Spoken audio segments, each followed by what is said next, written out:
Here on Sunday Conversation with Falmouth Commodores manager Jeff Trundy. Coach, thanks for joining us. Glad to be here. Game 22 of the season. This is the midway point of the regular season. How would you assess how the team's performed so far? Well, I think we certainly had our struggles, but at the same time, I think we made some progress. I feel good about the group. I feel good about how they're starting, I think, to come together and invest in one another. As we move forward, I think that's going to become very, very important in the second half. What types of struggles have you seen from this team?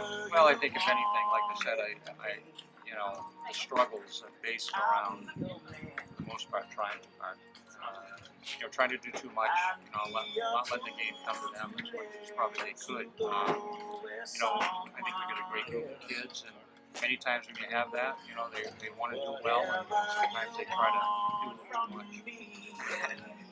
When you mentioned guys trying to do too much, we've kind of talked about it in the broadcast. Something where during the college season, a lot of these guys had a lot of success. It's the reason they're here, and now what's the reason for those struggles? Well, I think I think you hit the nail on the head. I think every player that's here is a good player.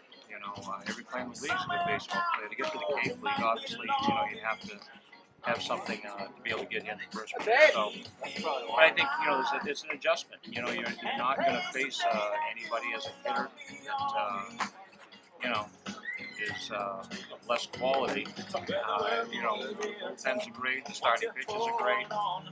Certainly when a pitcher's on the mound and he's facing good hitters up and down the lineup. And, defensively, you see it time and time again during the game when a base hit probably in the college season is taken away by a great defensive play. So I just think the play is raised a level.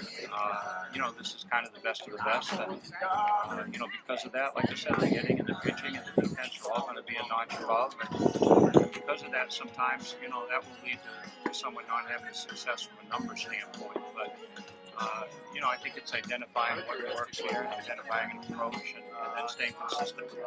And on the flip side, what have you liked from this team? I like the makeup of this team. I do think, like I said, they're buying into the importance of being a good teammate, the importance of playing for one another. And understanding that trying to do the things to win a baseball game is probably how they're going to perform the best.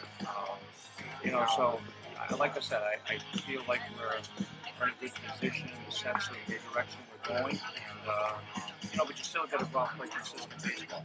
We've had games where we've played 7, 8 innings pretty well and maybe 1 inning broken. So we have to remove that if we're going to have good success in the second half. You mentioned consistency. Yesterday seemed like possibly the most complete game from this team from all standpoints, hitting and pitching. Hitting-wise, 8 of 9 innings, you had a runner on base. Pitching, only giving up a run. What did you guys do well in that game you used to move forward? Well, I thought with these confidence in regards to getting the execution, we executed some runs, we executed some runs. Certainly had some key hits. We run in scoring position, and obviously you need that to have success offensively. That's something we haven't had. We haven't had enough of that. And once again, I think a lot of times that's linked to trying to do too much in a certain instance. But hopefully we can springboard off that, gain the momentum, and carry that into today and the rest of the season. It's not going to happen. Baseball's not going to happen. So, as we go ahead, we're going to ask the same thing. We're going to ask for our pitchers to pound strike zone, stay ahead, and try to battle and be aggressive, get good balls, take hits, grind with 2 strikes, defensively be consistent, play the game 1 pitch at a time. Those are all easy things to say, but tough things at times to be able to execute. Yesterday, I thought we saw an example of BP over there. We put it all together. Coach, thanks for your time. Really appreciate it. Thank you. Once again, that's Falmouth Commodores manager Jeff Trundy here on Sunday Conversation.